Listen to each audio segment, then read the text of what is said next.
हे friends, welcome back. इस video में हम लोग रामको सीमेंट के Q4 रिजल्ट और कंपनी के फाइनेंशियल डेटा और करंट चार्ट पैटर्न के हिसाब से क्या कंपनी के शेयर को हमें खरीदना चाहिए, बेचना चाहिए या होल्ड करना चाहिए, उसके बारे में पूरे डिटेल में बात करने वाले हैं। अगर आप कंपनी एनालिसिस को सीखना चाहते हैं, जानना चाहते हैं किसी भी ऑनलाइन पोर्टल से जैसे मनी कंट्रोल से कंपनी के फाइनेंशियल डेटा को निकाल के सही तरीके से पढ़ा और इंटरप्रेट किया जाए, तो उस सारे वीडियोस का प्लेलिस्ट का लिंक ऊपर आई बटन पे दिया हुआ है, आप जाके वो वीडियोस देख सकते हैं। तो चलिए सीखते हैं एक साथ।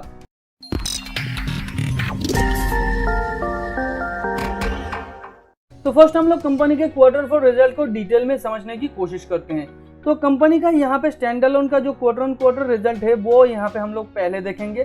तो दिसंबर 2020 में कंपनी का जो रेवेन्यू था 1345.4 करोड़ का था और मार्च 2021 में है 1640.5 करोड़ का, जो क्वार्टर ऑन क्वार्टर बेसिस पे एक अच्छा इंप्रूवमेंट है। और अगर हम लोग ईयर ऑन ईयर बेसिस पे देखें तो मार्च 2020 में 1401.3 करोड़ का था और करेंट क्वार्टर में आप देख सकते हैं जो ईयर ऑन ईयर बेसिस पे भी एक अच्छा मार्जिन है। और अगर यहाँ पे हम लोग ऑपरेटिंग प्रॉफिट के बारे में बात करें तो operating profit year on year basis पे बोलिए या क्वार्टर ऑन क्वार्टर बेसिस पे बोलिए, कंपनी ने अच्छे तरीके से इंप्रूव किया है। और अगर ऑपरेटिंग प्रॉफिट मार्जिन को हम लोग देखें तो हम लोग यहाँ पे ईयर ऑन ईयर बेसिस पे तो हम लोग का एक इम्प्रूवमेंट दिख रहा है, मगर ये जो क्वार्टर ऑन क्वार्टर बेसिस पे मुझे इम्प्रूवमेंट यहाँ पे नहीं दिख रहा है।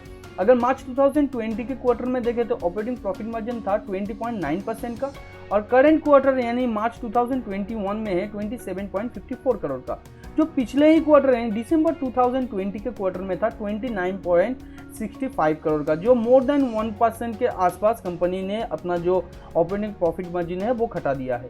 और अगर हम लोग यहाँ पे नेट प्रॉफिट को देखें तो net profit quarter on quarter बोलिए या ईयर ऑन ईयर बेसिस पे बोलिए, कंपनी ने अच्छे तरीके से इंप्रूव किया है। तो क्वार्टर ऑन क्वार्टर मुझे यहाँ पे दिख रहा है कंपनी ने 6% के आसपास और ईयर ऑन ईयर बेसिस पे कंपनी ने यहाँ पे 46% के आसपास कंपनी ने ग्रो किया है, जो कंपनी के लिए एक पॉजिटिव बात है। और अगर हम लोग कंसोलिडेटेड स्टेटमेंट को क्वार्टर ऑन क्वार्टर देखें तो यहाँ पे मुझे उतना ज़्यादा फर्क नहीं दिख रहा है, 1 से 2 करोड़ के आसपास इसका फर्क है। यानी स्टैंड अलोन में था जो मार्च 2021 में रेवेन्यू 1640.5 करोड़ का और यहाँ पे कंसोलिडेटेड में है सिर्फ 1641.5 करोड़ का, यानी 1 करोड़ के आसपास इसका डिफरेंस है। और यहाँ पे दिसंबर क्वार्टर में बोलिए या मार्च 2020 यानी ईयर ऑन ईयर बेसिस पे बोलिए, वो टोटली बहुत ही मामूली सा डिफरेंस है। तो यहाँ पे उतना ज़्यादा फर्क मुझे दिख नहीं रहा है कंसोलिडेटेड स्टेटमेंट में। और अगर हम लोग एनुअल रिजल्ट के बारे में देखें तो एनुअल रिजल्ट यहाँ पे एक पॉजिटिव बात है एनुअल रिजल्ट में और एक नेगेटिव बात भी है। तो पहले जो नेगेटिव बात है वो हम लोग जानेंगे, उसके बाद जो पॉजिटिव बात है वो हम लोग जानेंगे, क्योंकि पॉजिटिव का लिस्ट यहाँ पे बड़ा है।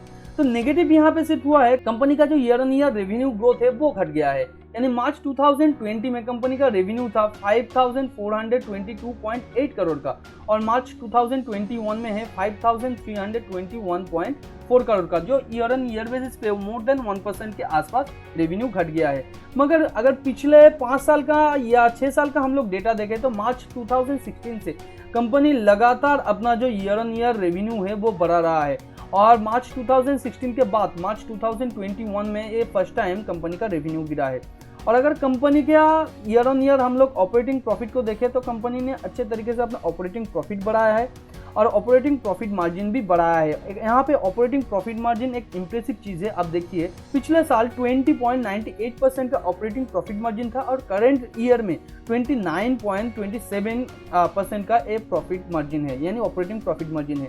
तो कंपनी ऑपरेटिंग लिवरेज को यूज करके कैसे अपना ऑपरेटिंग प्रॉफिट मार्जिन को बढ़ा सकता है, तो उसके बारे में पूरा डिटेल वीडियो मैंने ऑलरेडी बना के रखा है। अगर आप नहीं जानते हैं तो वीडियो का लिंक ऊपर आई बटन पे दिया हुआ है, आप जाके वो वीडियो देख सकते हैं, ऑपरेटिंग लिवरेज वाला वीडियो। और अगर कंपनी का हम लोग नेट प्रॉफिट को देखें तो net profit more than 2 years से कंपनी लगातार बढ़ा रहा है। उसके साथ इंप्रेसिव जो चीज़ है नेट प्रॉफिट मार्जिन भी ईयर ऑन ईयर बढ़ रहा है।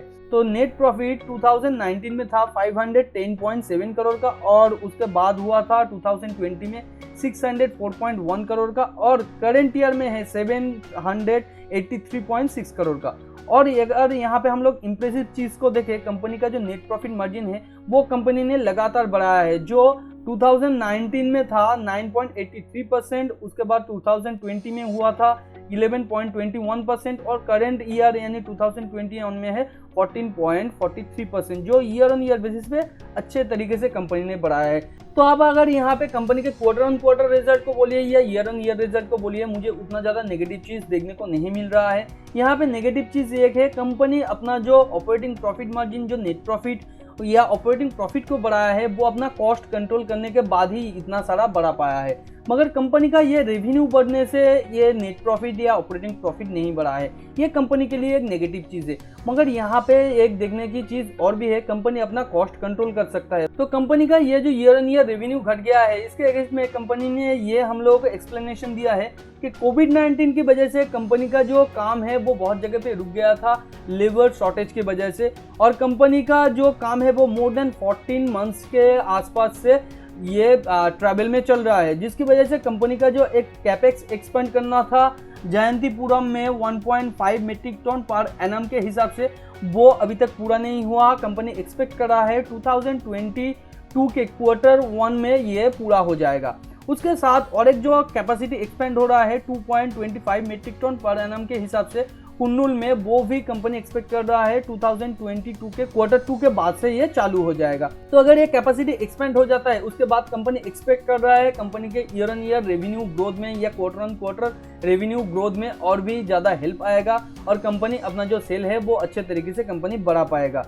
और कंपनी ने यहाँ पे और भी एक्सप्लेनेशन दिया है कि 2020 और 2021 के फाइनेंशियल ईयर में कंपनी ने 1766 करोड़ का कैपेक्स लॉन्च किया था, जिसके अंदर कंपनी ने ऑलरेडी 600 करोड़ खर्च कर चुका है। तो कंपनी का ये कोर्स ऑफ बिजनेस है, या कोई भी कंपनी का एक कोर्स ऑफ बिजनेस होता है कि कंपनी लगातार अपना जो मार्केट है वो एक्सपेंड करता रहे, अपना जो एग्जिस्टिंग फैसिलिटी है उन्हें बढ़ाता रहे, जिससे कि कंपनी के सेल में इंप्रूवमेंट आए या कंपनी के नेट प्रॉफिट में इंप्रूवमेंट आए।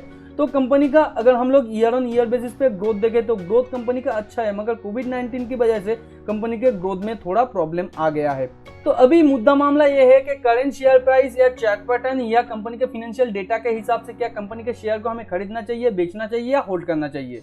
तो उसके बारे में मैंने ऑलरेडी डिटेल वीडियो बना के रखा है। आज ही सुबह वो वीडियो मैंने बनाया था, आप जाके मेरे चैनल पे वो वीडियो देख सकते हैं, या ऊपर आई बटन पे आपको मिल जाएगा। अगर आपने वो वीडियो अभी तक नहीं देखा है तो वो वीडियो आप जाके देख लीजिए, क्योंकि उसमें मैंने डिटेल में एक्सप्लेन किया है कि करंट चार्ट पैटर्न के हिसाब से क्या कंपनी के शेयर को हमें खरीदना चाहिए, बेचना चाहिए या होल्ड करना चाहिए।